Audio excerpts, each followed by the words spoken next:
Саламатсыздарбы, эфирде Алтын бешик маалымат программасынын 17 февраль күнгө алынган чыгарылышы. Студияда мен Миңгүл Көчөрова.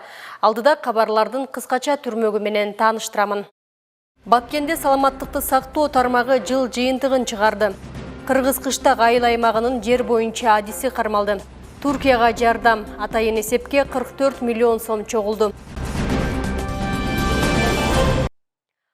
Министрлер кабинетинин төрагасы Акылбек Жапаров Азия өнүктүрүү банкынын Борбордук жана Батыш Азия боюнча башкы директору Евгений Жуков менен жолугушту. Жолугушуунун жүрүшүндө кызматташуунун актуалдуу маселелери, анын ичинде 2023-2027 жылдарга Кыргызстан үчүн жаңы өнүктүштүк стратегиясы, ошондой эле климаттын өзгөрүшү, энергетика жана жеке сектор жаатындагы өлкөнүн стратегиялык инвестицияларын колдоо боюнча Азия өнүктүрүү банкы үчүн план талкууланды. Акылбек Жапаров Азия өнүктүрүү банкы өлкөнүн стратегиялык өнүктөшү экендигин, Кыргызстан экономика тармактарын өнүктүрүүдө аталган уюм менен кызматташууга өзгөчө маани берерин баса белгиледи.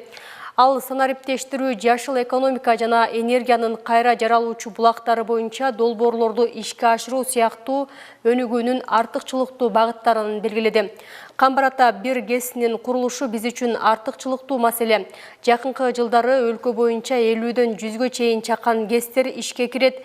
Ошондой эле күн жана шамал электр станцияларын ишке киргизүүнү пландап жатабыз.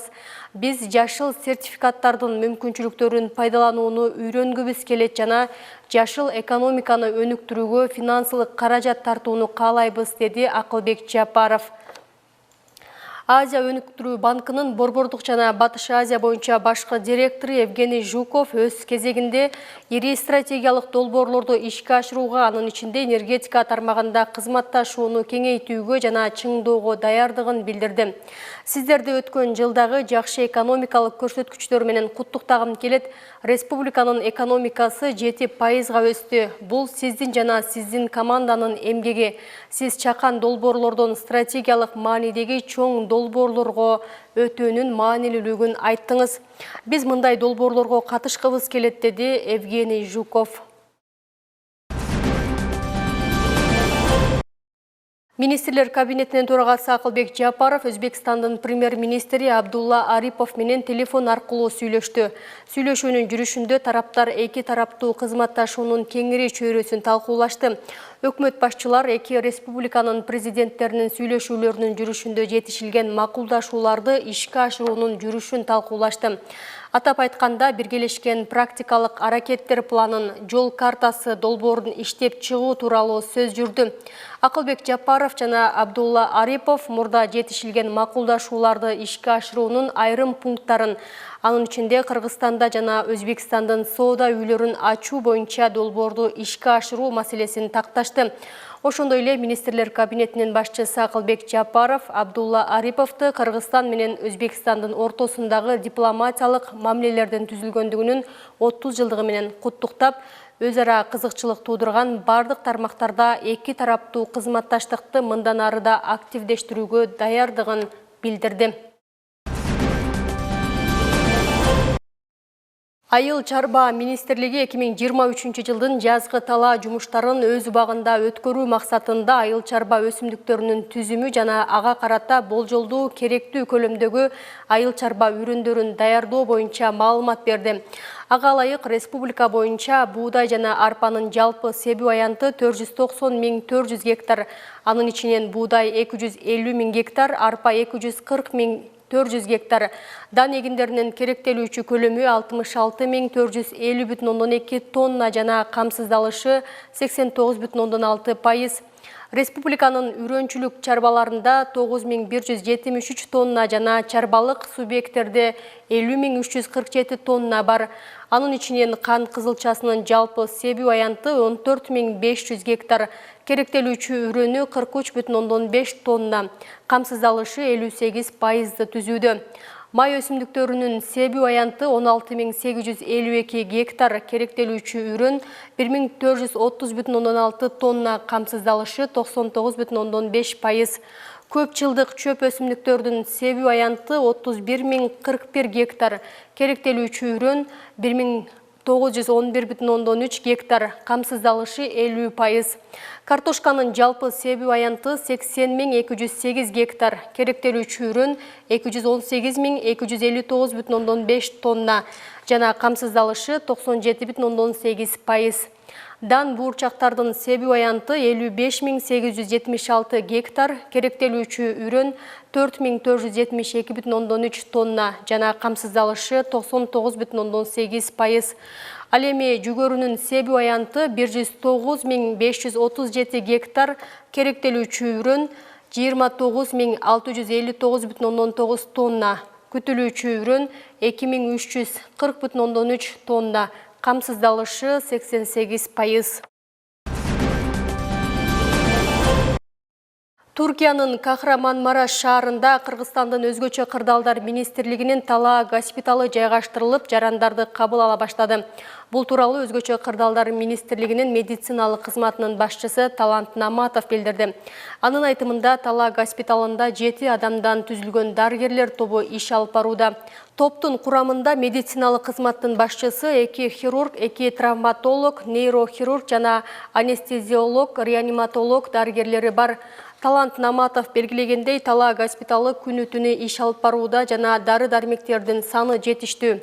Эскерте кетсек, 6 февралда таңга жуук Туркия менен Сириянын аймагында очогунда 7,8 балга жеткен катуу жер титирөө катталып, андан көп өтпөй эле күчү 7,6 балга жеткен экинчи жер силкинүү орун алган.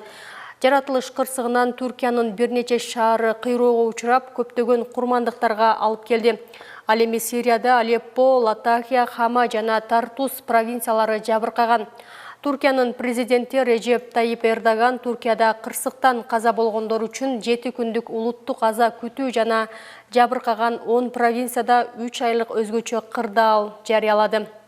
Бул медицина кызматтын башчысы 2 хирург, 2 травматолог, 1 нейрохирург жана анестезиолог, реаниматолог.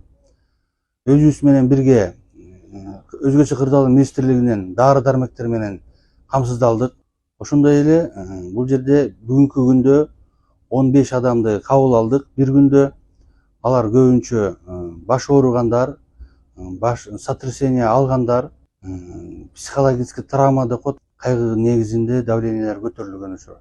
Жана бир ушиб растяжения плечевого пояса деп коет, ошол келди. Биздин травматолог хирургдарыбыз өз убагында тез жардамын көрсөтүп, таңуу эрежелерин таңып, дары-дармектер кеңешмелери берилди.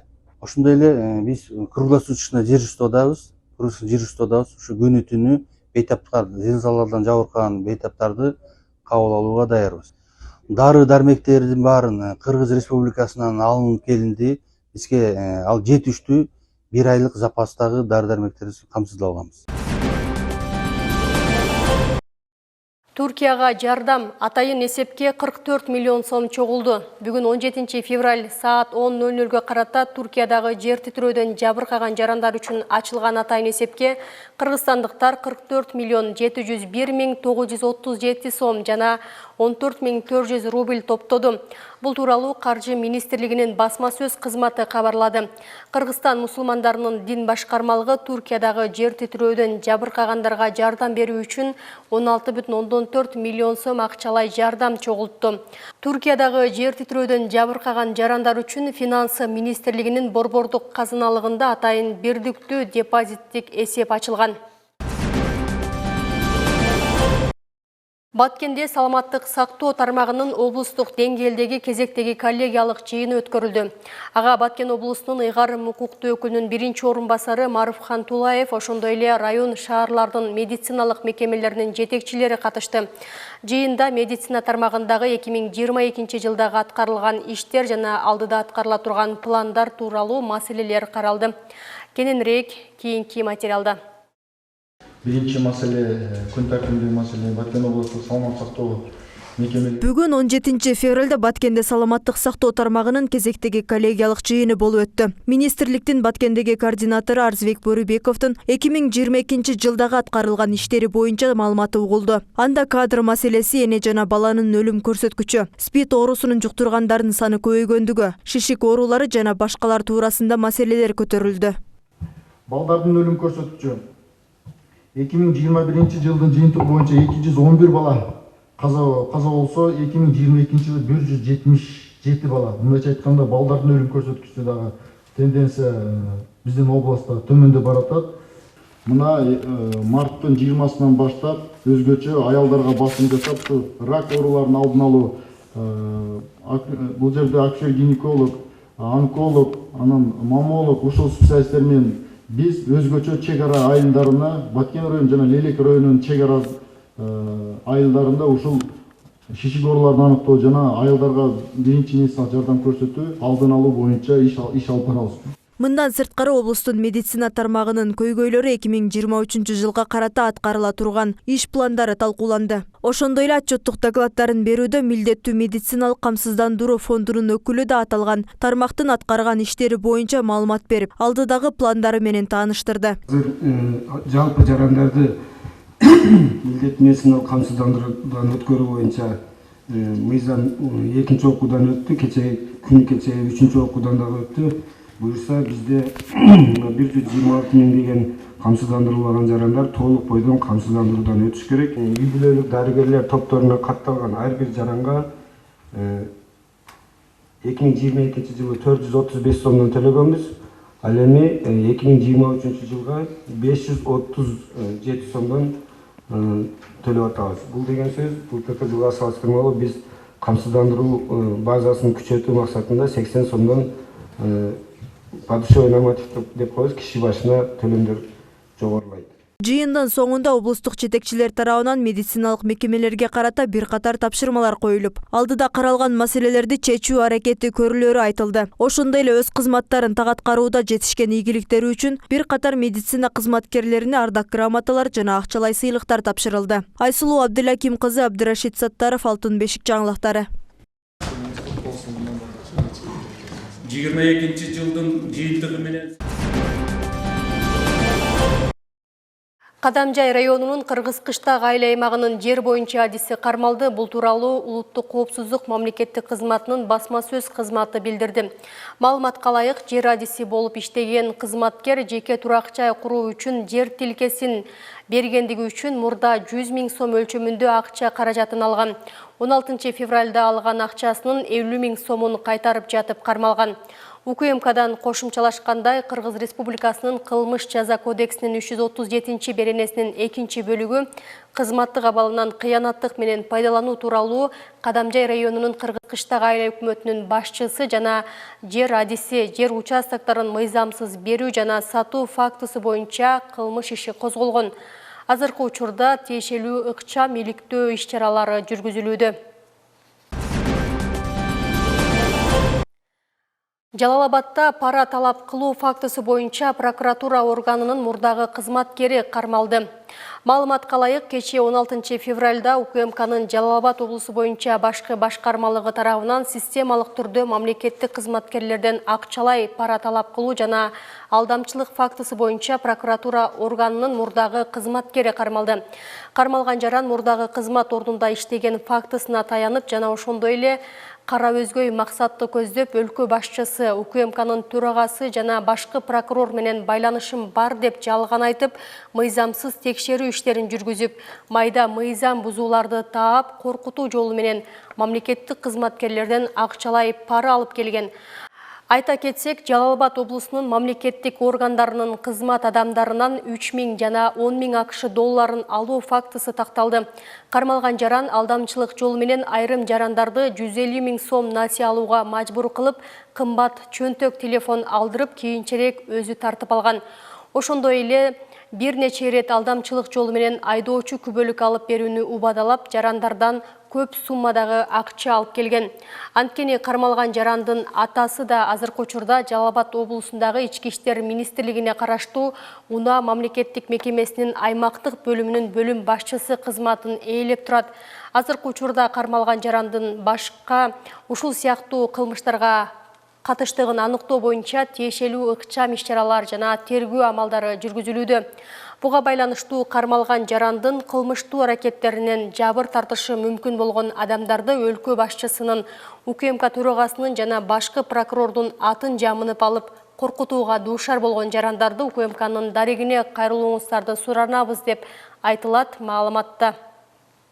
Kaldırım geçip koyun oldu. Bırak. Ben ayttım ya bu narkozda prezident Taşakeri dinen tuturdu. Bu ne başkasını tanımıyor. Ama dini işler böyle. Bir de Anadolu'nun canında kaç zapıştı. Yaşas.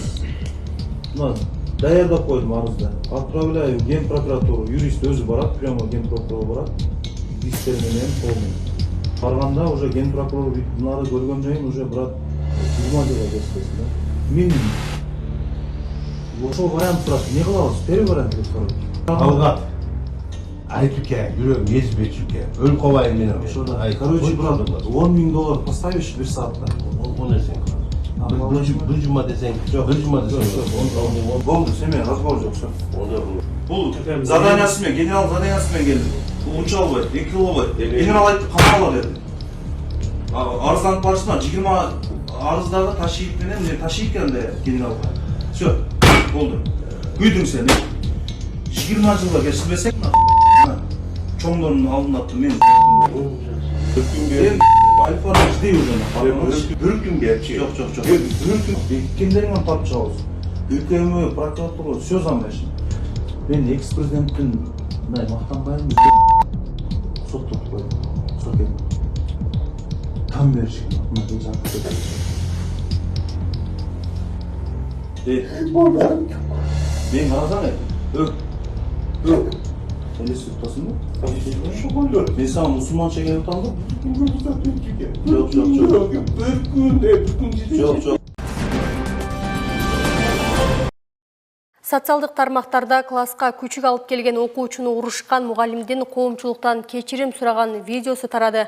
Анын айтымында ал эмоцияга алдырып, баланы тартипке чакыруу максатында урушкан. Мындай көрүнүштөр көп эле болуп келген. Ошондуктан баланы тартипке чакыруу максатында жакшы эле ойдо урушкан. Эмоцияга алдырганым үчүн коомчулуктан кечирим сурайм деген ал. Бала мугалимдин кечирим сураганын укканы же укпаганы белгисиз.